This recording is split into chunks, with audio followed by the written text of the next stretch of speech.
Russia's isolation is unfolding in a way no one expected. It's not due to sanctions or its horrific actions in killing Ukrainians. Not at all. Putin's isolation is now driven by his growing weakness. People are no longer afraid of him. Before the full-scale invasion of Ukraine, Russia was considered by many to have the second most powerful army in the world, the second greatest military force. Until this was tested in practice, no one dared to challenge this perception. But for 3.5 years, Russia has failed to capture a single administrative center in Ukraine. It briefly took Kherson, only to flee in disgrace. Its economy is weakening. An army filled with alcoholics, rounded up off the streets, the loss of Syria, and a decline in global influence. All of this has led Russia's neighbors, whom the Kremlin views as small, weak vassals, to rapidly reject that role. Armenia has effectively ceased to be a member of the CSTO, Collective Security Treaty Organization. One might think it's time to build ties with Azerbaijan, but Azerbaijan has no interest in playing the junior partner. Over the past weekend, relations between Baku and Moscow collapsed at a speed that's hard to fathom. In just a few days, Russia and Vladimir Putin personally became an enemy. Azerbaijani television canceled all concerts featuring Russians, issued notes of protest, and displayed a clear policy of escalation. Today, I'll explain how swiftly the Kremlin lost its neighbor, what this means for Russia, how it impacts the war in Ukraine, and how all Azerbaijani media, both pro-government and opposition, have begun to wipe their feet on Putin. At the end of June, just days ago, relations between Russia and Azerbaijan took a sharp turn for the worse. The starting point was an incident on June 27 in Yekaterinburg, where Russian security forces conducted mass raids targeting people of Azerbaijani origin. During this operation, which Russian authorities formally justified as part of investigations into old criminal cases, about 50 people were detained. All of them were Russian citizens of Azerbaijani descent. However, the operation turned deadly. 2 men, brothers Sayadin and Hussein Safarov, owners of a local cafe, died during their detention. The Russian Investigative Committee only acknowledged the deaths days later, claiming one died of heart failure, while the cause of the second death was still under investigation. But relatives and Azerbaijani officials are convinced the deaths resulted from brutal torture, especially since other detainees emerged from custody with visible injuries, bruises, broken ribs. Several ended up in hospitals, one in intensive care. One detainee reported in court that he was forced to eat dirt, and those who refused were severely beaten.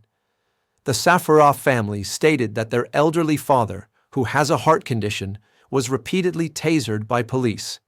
These shocking testimonies allowed Baku to speak of deliberate, ethnically motivated violence. Let me emphasize, regardless of who the victims were or their associates, the actions of the Russian police, using excessive force, effectively killing people and torturing them, cannot be justified by their status as suspects, especially since many were released afterward, meaning Russia didn't even consider them criminals. Yet they bore marks of beatings. In other words, the police indiscriminately brutalized everyone. Azerbaijan's response was almost immediate. On June 28, Azerbaijan's foreign ministry summoned Russia's chargé d'affaires in Baku and issued a strong protest against the brutal killing of 2 Azerbaijani citizens during the police operation. In its statement, Azerbaijan's foreign ministry demanded an immediate investigation and punishment of all those responsible for this unacceptable act of violence. Baku emphasized that the killed men were unarmed and, according to relatives, tortured to death without trial or investigation, despite their innocence. Calling the incident barbarism, Azerbaijan's Ministry of Culture publicly stated on Twitter that these were deliberate, targeted extrajudicial killings and acts of violence committed by Russian law enforcement against Azerbaijanis based on ethnicity. It added that such incidents have become systematic recently. Thus, Azerbaijani officials effectively accused Russia of ethnically motivated extrajudicial executions, a remarkably sharp stance. Azerbaijan's response went far beyond a standard diplomatic note. Over a few days, Baku took a series of harsh steps in response to the deaths of its citizens. Official contacts were cancelled. For instance, Azerbaijan's parliament scrapped a planned bilateral meeting with Russian counterparts in Moscow, and the government cancelled a visit to Baku by Russian Deputy Prime Minister Alexei Overchuk. Baku explicitly stated that it deemed the arrival of Overchuk or any Russian official impossible under the current circumstances. At the same time, Russia's embassy was informed that normal relations were suspended. Azerbaijan's Ministry of Culture announced the cancellation of all planned cultural events involving Russia, concerts, exhibitions, festivals, formally justified by the demonstrative extrajudicial killings in Yekaterinburg. The Kremlin could only express deep regret over Baku's actions, which, let's be honest, sounded rather helpless. Despite previous tensions, Russia's state-run agency Sputnik had continued operating in Azerbaijan until recently. In February, Baku legally restricted Sputnik's activities and ordered its local office closed. However, the agency stubbornly continued publishing news online. On June 30th, Azerbaijani security forces raided Sputnik Azerbaijan's Baku office, conducting searches and making high-profile arrests. The head of Sputnik's Azerbaijani branch, Igor Kardavov, and his deputy, Yevgeny Belousov, were detained. Local media claimed these individuals were not mere journalists, but FSB operatives working undercover. Another Russian correspondent was detained for attempting to film the events. Let me pause here for a moment. Is it normal to detain random people in retaliation for another country beating and killing your citizens? No, it's not normal. We must recognize that Azerbaijan is also a dictatorship, a fairly harsh one, and I have no great sympathy for Mr. Aliyev. But here, Azerbaijan is employing the same tactics Russia typically uses, which in my view doesn't justify Azerbaijan's actions. I don't know if they detained genuinely guilty individuals, but it doesn't look that way, especially since it's accompanied by canceling concerts for everyone. This is a political move, essentially a mirror response to Russia. So Russia is tasting the same medicine it usually dishes out. We're not delving into moral or ethical questions here. This isn't about that. This is about what's happening with Russia's allies and how they're ceasing to be allies. Let's continue. Baku officially explained that Sputnik had continued operating illegally through opaque financing, violating local laws. Effectively, Azerbaijan shut down the Kremlin's mouthpiece on its soil. Symbolically, Dmitry Kiselov, head of the Kremlin-controlled media conglomerate Rossiya Segodna, accused Baku of deliberately worsening relations, expressing outrage that Azerbaijani security forces twisted Sputnik employees' arms and led them away like terrorists. This rhetoric is incredibly ironic, given that Russian law enforcement has long treated everyone this way. But when similar tactics were applied to Russian propagandists, Moscow deemed it unacceptable. Baku didn't stop at shutting down Sputnik. Amid the diplomatic scandal, Azerbaijan's Food Safety Agency reported discovering a large batch of substandard Russian products, 639 kilograms of Russian onion rings, and publicly destroyed them. Observers immediately saw this as a symbolic gesture. After all, Russia has long been known for publicly finding faults in products from countries with which relations soured. Now, Azerbaijan turned the tables, showing its readiness to apply similar measures to Russian imports. Let me stress again, in interstate relations, arbitrary actions are not a satisfactory response to another country's actions or abuses. But two dictatorships are clashing here. This step, though about food products, was clearly a political signal. Russia, in turn, accused Baku of unfriendly actions. Russia's foreign ministry summoned the Azerbaijani ambassador and demanded explanations regarding the illegal detention of Russian journalists, their words, and other measures by Baku. However, given the severity of the accusations against Russia for killing Azerbaijanis, Moscow's position looked weak. The Kremlin found itself on the defensive, trying to justify that the Yekaterinburg detainees were Russian citizens and that the operation was a lawful investigation of old crimes. Even Russia's foreign ministry spokesperson, Maria Zakharova, had to admit that on June 28th, a Russian diplomat in Baku was summoned and received a protest note. This is an unprecedented situation where Russia is forced to justify itself to a former Soviet republic.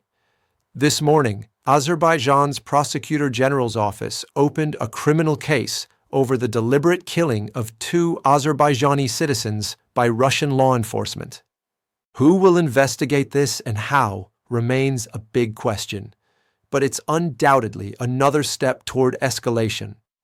One of the most striking signs of the crisis is the tone Azerbaijan has adopted toward Russia. While Baku's official media previously avoided openly criticizing the Kremlin, now the rhetoric has broken all usual boundaries. Across all major Azerbaijani media, from state channels to news agencies, indignant comments targeting Moscow and Vladimir Putin personally have emerged. For example, on June 29th, during the evening news on state-run Az TV, Russia was openly called a prison of nations, directly referencing the infamous nickname of the Tsarist and Soviet empires. The anchor addressed the Russian president almost casually. "What's wrong, dear Putin? Are you so bothered that Azerbaijan has become a strong regional player, reclaimed its territories for the first time in 200 years, and defended its national interests? That the world stage recognizes President Aliyev as a strong leader?" Historical grievances were also aired, with claims that for Russian empires, Russians were always the superior race, while peoples like Azerbaijanis, Uzbeks, Kazakhs, and others were second class. Even decades after the USSR's collapse, Moscow's attitude toward its former subjects hasn't changed. Later that day, Az TV went further, linking Moscow's behavior to its actions in Ukraine. Quoting Azerbaijani media, "This is the systematic policy of Vladimir Putin. Look at what Russia is doing to its co-religionists in Ukraine, destroying cities, committing genocide in Bucha, attacking elderly homes. It's no surprise they treat people of other faiths this way. It's been forming for years and has now taken monstrous forms." In other words, an official Azerbaijani channel publicly accused Russia of genocide against Ukrainians, entirely justly, fully aligning with the Western assessment of Russia's actions. The Kremlin certainly didn't expect such words from a supposedly allied country's media. Moreover, the state news agency Azertak published a commentary comparing Russian policy to Nazi Germany in the 1930s. This comparison, deeply offensive to Moscow, vividly shows how the taboo on criticizing Russia in Azerbaijan has collapsed. Effectively, official Baku, through its media, signaled that it no longer intends to tiptoe around the Effectively, official Baku, through its media, signaled that it no longer intends to tiptoe around the big brother. Notably, the criticism isn't coming solely from pro-government outlets. The opposition is also united in condemning Moscow. The leader of Azerbaijan's opposition Popular Front Party, Ali Karimli, stated that such large-scale violence against a partner country could not have occurred without direct orders from Putin. In his view, the Kremlin deliberately sought to humiliate Azerbaijan as a state and a nation, demonstrating an imperialist approach, as if Russia has no allies, only vassals and colonies. Moscow wants to see Azerbaijan as a fully submissive vassal, Karimli noted, adding that Putin's logic leaves no room for equality. These words from an opposition figure echo what pro-government commentators are now saying. This is a rare case where the entire Azerbaijani establishment has united against Moscow, underscoring the depth of outrage in Azerbaijani society and how much Moscow is losing favor, even among previously loyal circles in Baku. You might be wondering, why has Azerbaijan, a country that until now tried to balance between Moscow, the West, and others, opted for such a demonstrative conflict? First, the nature of the incident itself. The deaths of two Azerbaijanis, rumored to be relatives of well-known journalist Saifuddin Husseinli, and the abuse of other detainees touched a sensitive nerve regarding the protection of compatriots. For Azerbaijan, like other post-Soviet republics, the fate of its diaspora in Russia is a delicate issue. The memory of Moscow using migrant workers and ethnic minorities as bargaining chips is still fresh. For instance, it's become a frequent story, also tied to the Yekaterinburg detainees, that they were coerced into being recruited for the war in Ukraine in exchange for release. Essentially, Azerbaijanis were given a choice: prison or being sent as cannon fodder to the front. Azerbaijani media describe this as a new method of torture by Russian authorities against various nationalities, including Azerbaijanis. Such practices have sparked genuine fury in Baku. Against this backdrop, Azerbaijan's leadership couldn't stay silent or passive, as doing so would have triggered domestic criticism for weakness. Aliyev, after all, is also a dictator, an authoritarian leader, and it's critical for him to appear strong. Second, Baku's current behavior can be explained by accumulated grievances toward Moscow. Relations between Azerbaijan and Russia didn't start cooling yesterday. In December 2024, a high-profile incident occurred. You might recall it. A passenger plane flying from Baku was shot down over Grozny. 38 people, mostly Azerbaijanis, died. I told you then that this would have consequences, perhaps delayed, and that we'd revisit it. Well, here we are. It later became known, as I reminded you, that the plane was hit by Russian air defenses targeting a supposed Ukrainian drone. Baku demanded apologies, admission of guilt, and punishment for the soldiers operating the air defense system in Chechnya, where it happened. But none of that followed. Putin offered apologies to Aliyev, calling it a tragic incident, but shirked responsibility, citing the force majeure of military actions. The resentment lingered. Critics recalled other episodes. There have been plenty. In February 2025, for example, Azerbaijani authorities closed the Russian house in Baku. These Russian cultural centers had their Sputnik broadcasts restricted. This was a move that clearly irked Moscow. Political analyst Shahinoglu directly links the Yekaterinburg raids to the Kremlin's revenge for those February restrictions. Why does his opinion matter? Because it reflects how Azerbaijan perceives the incident, not as an isolated event, but as part of an ongoing pattern. In Azerbaijan's view, the Kremlin was trying to flex its muscle. According to Shahinoglu, the crackdown on the Safarov family was Moscow's response to the expulsion of Russian institutions from Baku. The conflict had been brewing for a while. Third, the geopolitical moment played a role. Russia is currently consumed by the war in Ukraine, under severe sanctions and experiencing internal instability. The Kremlin's reputation as an all-powerful arbiter has noticeably weakened. In such conditions, many of Moscow's neighbors have lost their former fear of the big brother.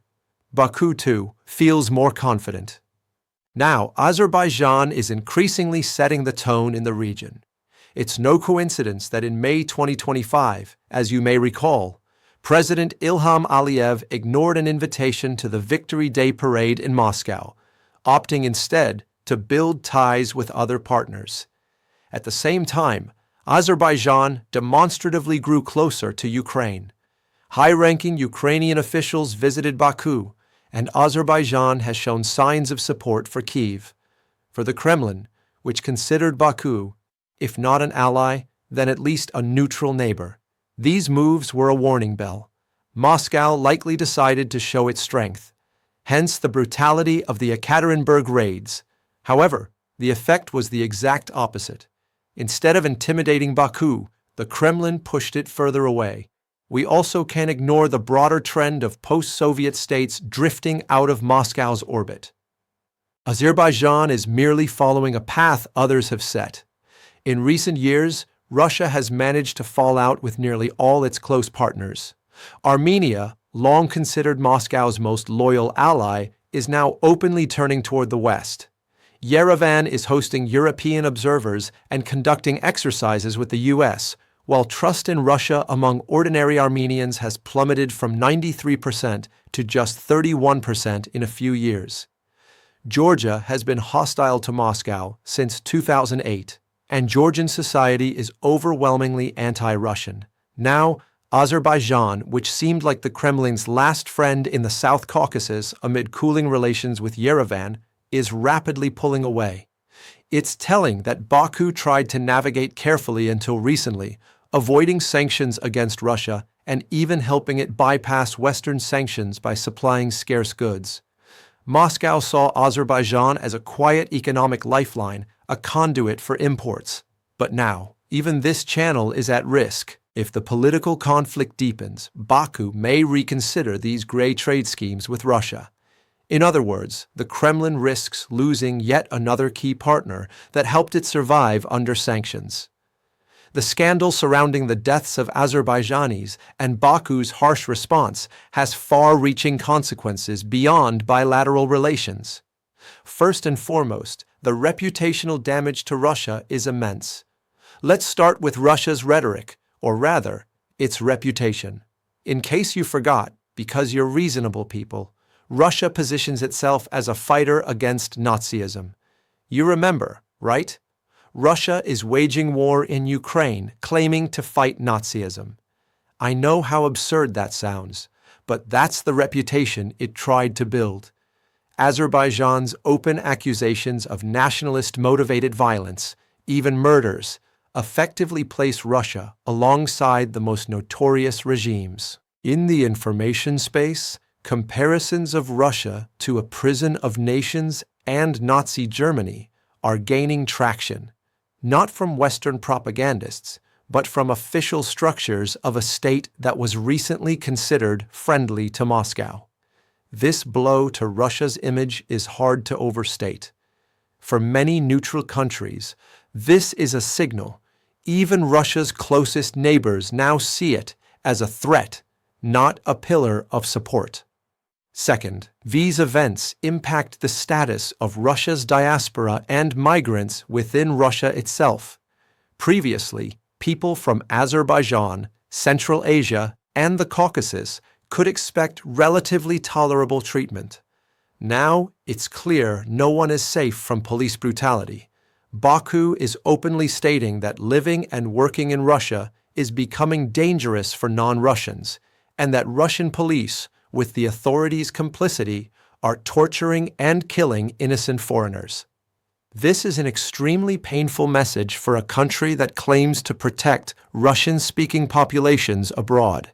Now, Russia itself faces accusations of oppressing minorities on its soil, and from its allies, no less. We can expect governments of other post-Soviet republics like Uzbekistan, Tajikistan, and Kyrgyzstan, which send many migrants to Russia, to question whether their citizens are safe there. Reports of migrants being coerced into fighting in the war or facing violence no longer seem far-fetched after the Azerbaijan case. Third, Moscow's strategic position in the South Caucasus is cracking. Until recently, the Kremlin tried to maintain influence in the region by acting as an arbiter in the conflict between Baku and Yerevan, such as through its peacekeepers in Nagorno-Karabakh. But now the situation is paradoxical. Both Armenia and Azerbaijan are deeply dissatisfied with Russia, albeit for different reasons. Armenians are frustrated by Moscow's inaction and failure to fulfill Allied obligations, while Azerbaijanis are angered by excessive brutality and imperial arrogance. Finally, this episode underscores Russia's accelerating isolation in the post-Soviet space. Aside from Belarus, whose dependence on the Kremlin is obvious to all, Moscow has almost no allies left. Even in Belarus, an American official recently visited, cozying up to Lukashenko. Even traditionally neutral or loyal countries are now distancing themselves. The once solid informal alliance with Baku crumbled over a single weekend. Asian neighbors are watching and drawing conclusions. If Moscow can no longer hold Azerbaijan in its orbit through force or inducements, its influence is waning elsewhere too. One might sarcastically note that the slogan "Russia is rising from its knees" sounds increasingly mocking, as its surroundings aren't rallying around it, but scattering in all directions. The Kremlin is rapidly losing friends, and Azerbaijan's recent démarche has been an especially painful blow. First, Baku was long seen as a pragmatic partner, avoiding open hostility toward Russia. Second, Azerbaijan carries significant weight, energy resources, transit routes, and a geopolitical position between Europe, Turkey, and Russia. Its drift away from Moscow means not only reputational losses for Russia, but also practical challenges, from economic, reduced gray imports bypassing sanctions, to military, a loss of control over the southern flank and a strengthening of Turkey's, and thus NATO's, position in the region. The escalation of recent days shows that Russia is indeed continuing to lose allies, largely due to its own actions.